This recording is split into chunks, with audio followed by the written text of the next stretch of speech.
തെരഞ്ഞെടുപ്പിലെ വിജയത്തിന് പിന്നാലെ മുഖ്യമന്ത്രി കസേരയ്ക്കായി കോൺഗ്രസിൽ പിടിവലി. എംഎൽഎമാരെയും സീനിയർ നേതാക്കളെയും ഒപ്പം കൂട്ടി കരുത്ത് കാട്ടാൻ കെ.സി. പക്ഷം നീക്കം തുടങ്ങി. സീനിയോറിറ്റിയിലാണ് കാര്യമെന്നാണ് രമേശ് ചെന്നിത്തലയുടെ വാദം. ഘടകകക്ഷികളെ കൂടെ നിർത്തിയാണ് വി.ഡി. സതീശൻ മുന്നോട്ട് പോകുന്നത്. മറിച്ചാണെങ്കിൽ കടുത്ത നിലപാടിലേക്ക് പോകുമെന്ന സന്ദേശവും കോൺഗ്രസ് ദേശീയ നേതൃത്വത്തിന് നൽകുകയാണ് വി.ഡി. സതീശൻ.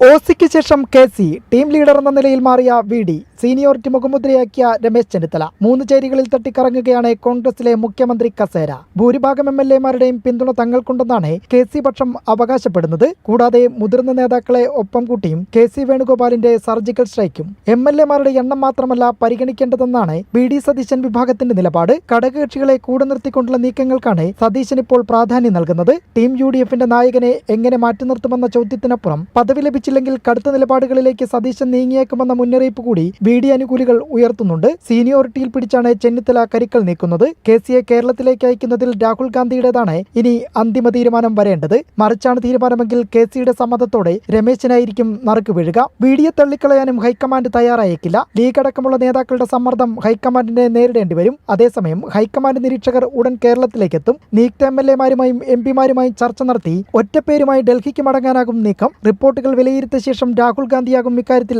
അന്തിമ തീരുമാനം പ്രഖ്യാപിക്കുക. നിലവിൽ ആരുടെയും പേരുകൾ പാർട്ടി തള്ളിക്കളയുന്നുമില്ല. കോൺഗ്രസിനെ ഒറ്റയ്ക്ക് 63 സീറ്റുകൾ ഉള്ളതിനാൽ ഘടകകക്ഷികളുടെ നിലപാടിന് വഴങ്ങണമെന്ന സമ്മർദ്ദം നിലവിൽ പാർട്ടിക്കില്ല. എങ്കിലും സമവായത്തിലൂടെ ധാരണയിലെത്തണമെന്നാണ് നേതൃത്വത്തിന്റെ ആഗ്രഹം. ഉപമുഖ്യമന്ത്രി പദം നിലവിൽ ചർച്ചകളിൽ സ്ഥാനം പിടിച്ചിട്ടുമില്ല. തെരഞ്ഞെടുപ്പിന് ശേഷവും കോൺഗ്രസിലെ ക്ലൈമാക്സുകൾ അവസാനിക്കുന്നില്ല. ആരിലേക്കായിരിക്കും മുഖ്യമന്ത്രി പദം എത്തുകയെന്നത് ഇനി അണിയറയിലെ ചരടുവലികളിലൂടെ വ്യക്തമാക്കുകയുള്ളൂ.